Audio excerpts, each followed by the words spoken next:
இன்னைக்கு எங்க காலேஜ்ல தமிழ் டிபார்ட்மெண்ட்ல ஒரு எக்ஸ்போ இருக்கு. அதனால நானும் அழகா பூலாம் வச்சுட்டு போயிருந்தேன். சீஃப் கெஸ்ட வெல்கம் பண்றதுக்காக இவங்க 2 பேரும் கையில ஒரு பூ வச்சுட்டு வெயிட் பண்ணிட்டு இருந்தாங்க. எல்லாரும் பரபரப்பா அவங்களோட எக்ஸ்போ மாடல்ஸ் எல்லாம் அரேஞ்ச் பண்ணிட்டு இருந்தாங்க. சீஃப் கெஸ்ட் வந்ததும் சாங்ஸ் வெல்கம்லாம் பண்ணி எக்ஸ்போ ஸ்டார்ட் பண்ணிட்டாங்க.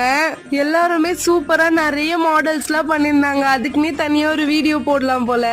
சீஃப் கெஸ்டும் அவங்களோட எக்ஸ்பிளனேஷன் எல்லாம் பொறுமையா கேட்டு அதுக்கப்புறம் மார்க்ஸ் எல்லாம் போட்டுட்டு இருந்தாங்க. இந்த கேப்ல நானும் என்னோட அசிஸ்டன்ட்டும் அங்க வெல்கம் பண்ணும்போது கொஞ்சம் சாக்லேட் வச்சிருந்தாங்கல்ல, அது எடுத்துட்டு வந்துட்டோம். எனக்கு இத்தனை உனக்கு எத்தனைன்னு சொல்லிட்டு பங்கு போட்டுட்டு இருந்தோம். இவ்வளவு மாடல் இருக்கே, எந்த மாடல்டா பிரைஸ் வாங்கும்னு சொல்லி பிரைஸ் அனௌன்ஸ்க்காக வெயிட் பண்ணிருந்தோம். அதெல்லாம் முடிச்சுட்டு அப்புறம் நான் ஓட் ஆஃப் தேங்க்ஸும் பண்ணி முடிச்சிட்டேன். தமிழ் டிபார்ட்மெண்ட்ல நிறைய கிளப்ஸ் எல்லாம் இருக்கா, அதுல இருக்க ரெப்ஸ் அசிஸ்டன்ட் ரெப்ஸ் கூட எல்லாம் வீடியோஸ் போட்டோஸ் எல்லாம் எடுத்துட்டு இருந்தோம். மேம் கூட கடைசியா எடுத்துட்டு இருந்தோம். ஃபைனலி இந்த எக்ஸ்போ சக்சஸ்ஃபுல்லா ஹாப்பியா முடிஞ்சிச்சு. ஒரு விஷயத்த நம்ம தனியா பண்றதை விட எல்லாரும் கூட சேர்ந்து பண்ணும்போது அது ஒரு மாதிரி ஹாப்பியா இருந்துச்சு.